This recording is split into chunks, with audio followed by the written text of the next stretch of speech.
Salam teman-teman, kali ini kelompok kami akan membahas tentang obat spironolakton.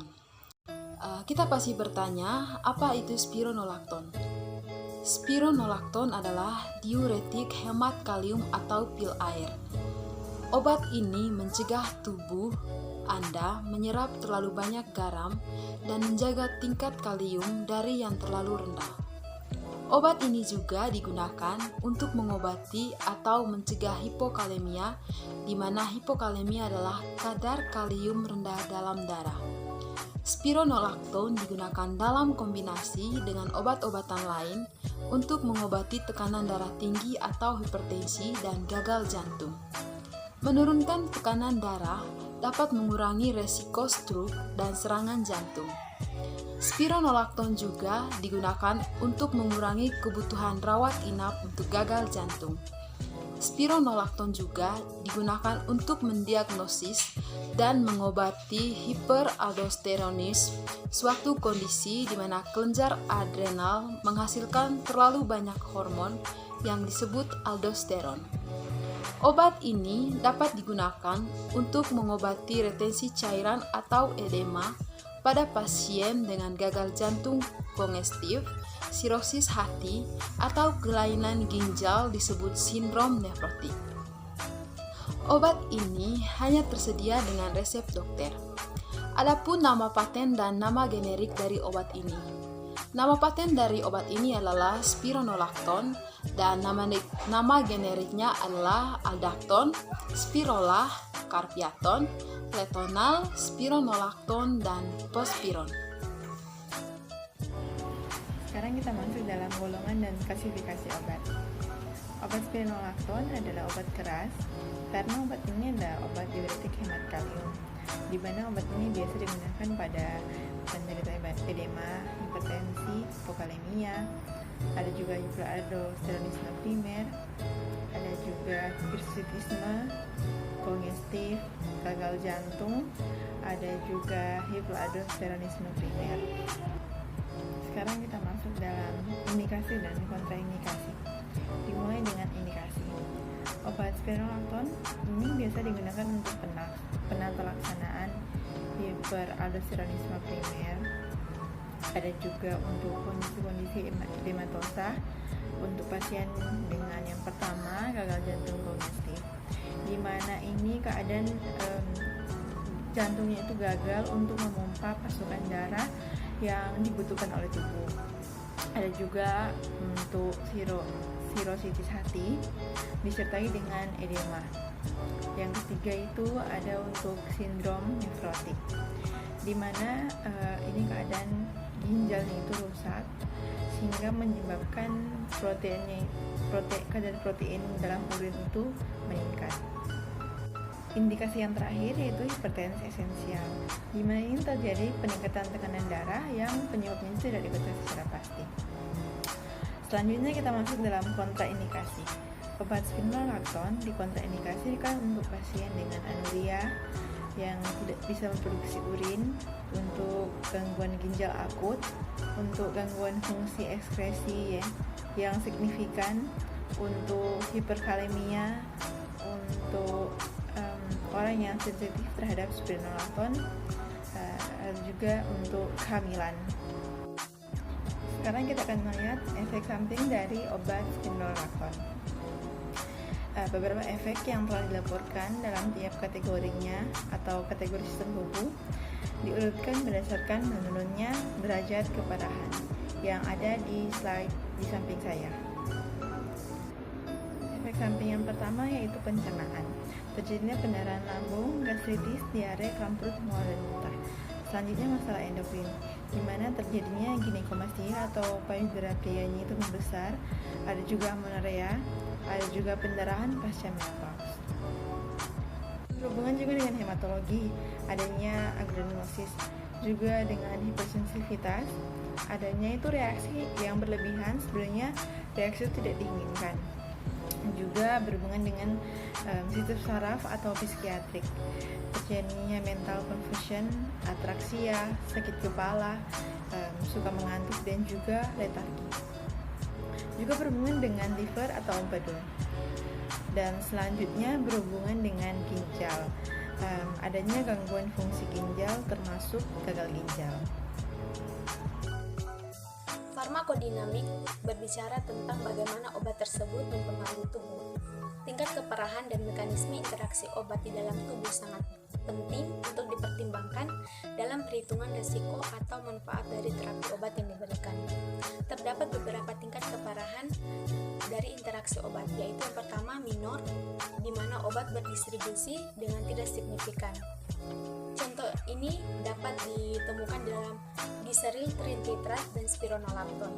Kemudian tingkat keparahan kedua yaitu moderate, di mana terjadi penurunan status klinis dan mungkin memerlukan pengobatan tambahan seperti digoxin dan spironolactone. Kemudian ketiga, tingkat mayor, di mana obat berpotensi mengancam nyawa atau berkemungkinan menyebabkan kerusakan permanen.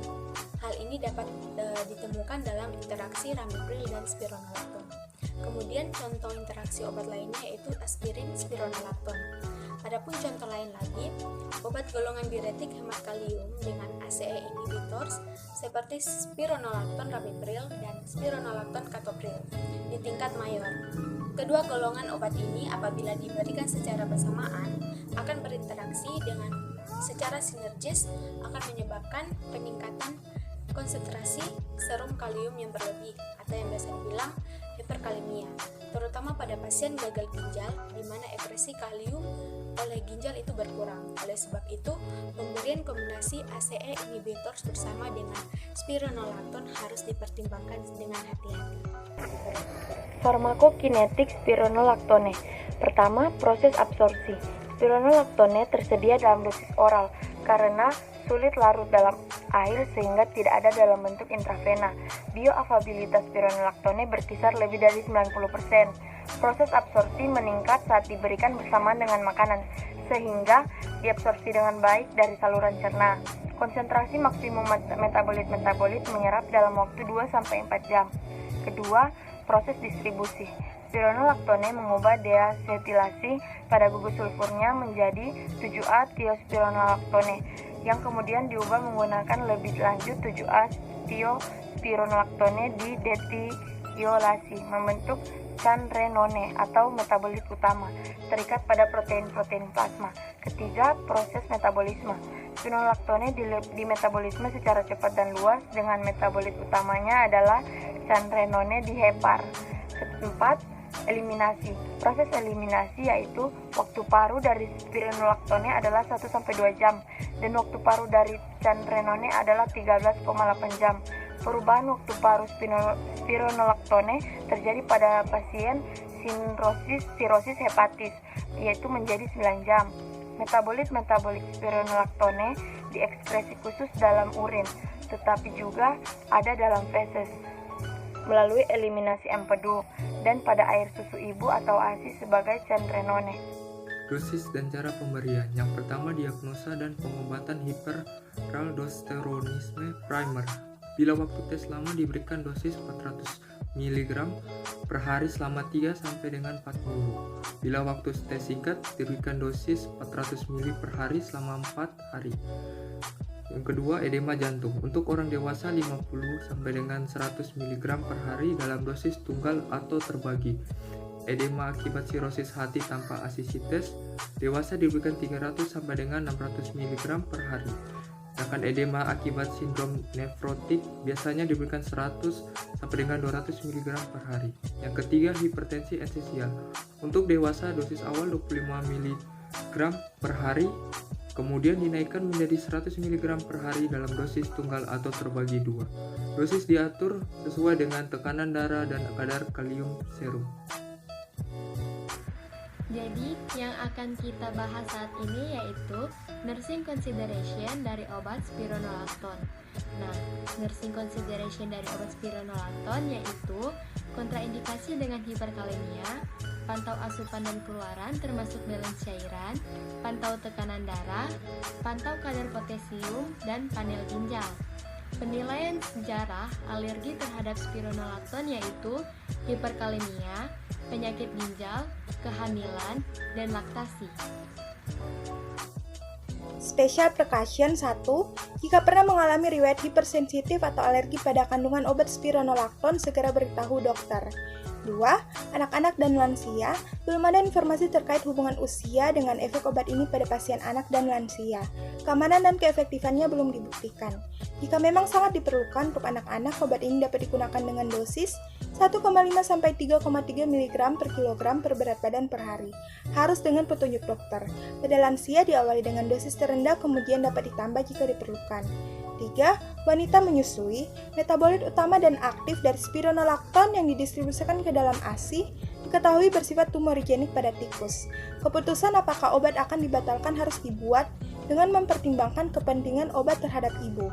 Jika penggunaan obat dipertimbangkan perlu, gunakan metode pengantian menyusui untuk bayi. 4.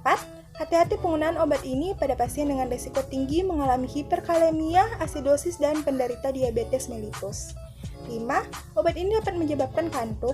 Hindari berkendara atau menggunakan alat berat yang menggunakan konsentrasi tinggi. 6.